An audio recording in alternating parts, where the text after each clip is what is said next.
Сөз депутат Акаев Жанарбек Кубанычевичте. Рахмат, урматтуу Айда Камчыбековна.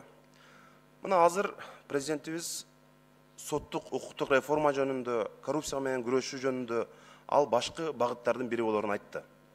Бирок президенттин айтканын төмөнкү инстанцияларга, мамлекеттик кызматкерлерге жетпей атат. Коррупция кадимкидей уланып, гүлдөп атат. Мына маркум кесиптешибиз журналист Улан Эгизбаев көрүстөндөрдү сатуу боюнча маселени көтөрүп чыккан. Эми азыр Кыргызстанда ушу Бишкектин четинде, Бишкекте көр сатылбайт десең, бир дагы кыргыз ишенбейт да. Өкмөттө иштеген, мына өз өкмөттө иштеп аткан, министрликте иштегендер өздөрү жакындары көз жумганда барып көр сатып алып атпайбы, мүрзө сатып алып атпайбы ошоктон. Өздөрү сатып алып атат. Ошонун баары мына жакында Лен райондук сотунун судьялары ошол Улан Эгизбаевка инчерүү берип, көр сатылып атат деп айтып чыккан адамдарды, даттангандарды күнөөлүү деп таап, айыппулга жыгып коюптур.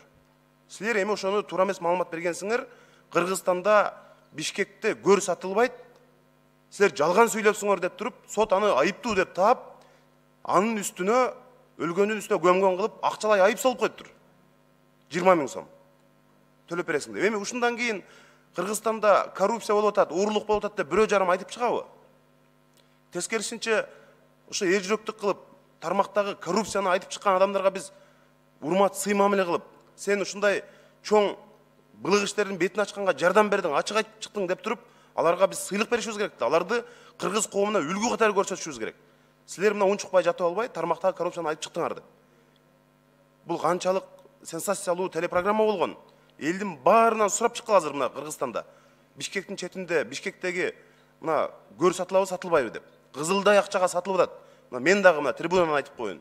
Бүгүнкү күндө дагы ошол Улан Эгизбаевдин телепрограммасы чыккандан кийин дагы мына бүгүн дагы кызылдай акчага сатып атышат. Ошол бир адамды мына Улан Эгизбаев өткөндө баарыбыз ыйлап ошол жерде чыркыраганбыз. Өкмөт башчыдан баштап президент анын ата энесин кабыл алып, бизге мындай балдарды үлгү кылышыбыз керек деп. Бирок анын жасаган ишинин бирөөсүнүн дагы жыйынтыгын чыкпадык го. Эми ушинтсек бизге эл ишенеби? Сөзүбүз башка, ишибиз башка болбош керек да. Каржы полициясынын тергөөсү абдан чабал жүрүп атат. Иш тергелип атат, жакында жыйынтык чыгат дейт, бирок чыккан жок. Эми ошол Улан сыяктуу балдардын жасаган эмгегин биз жалпы өспүрүм муунга, коррупция менен күрөшөм деген адамдарга, адилеттүү болумга умтулган адамдарга үлгү кылып көрсөтүшүбүз керек да. Тескерисинче алардын алып чыккан маселесинен жыйынтык чыгарбай атабыз. Каржы полициясынын башчысы Тайыров мырза мына өкүл балдарын, тууган ургун барын жумушка алып, таза иштеп аткан балдарын кетирип, Финполициядан анын үй бүлөлүк башкаруусун орноткондун ордуна ушундай адилеттүү иштерди жасаса болот эле да. Муну биз баарыбыз тыкыр көзөмөлдөйбүз.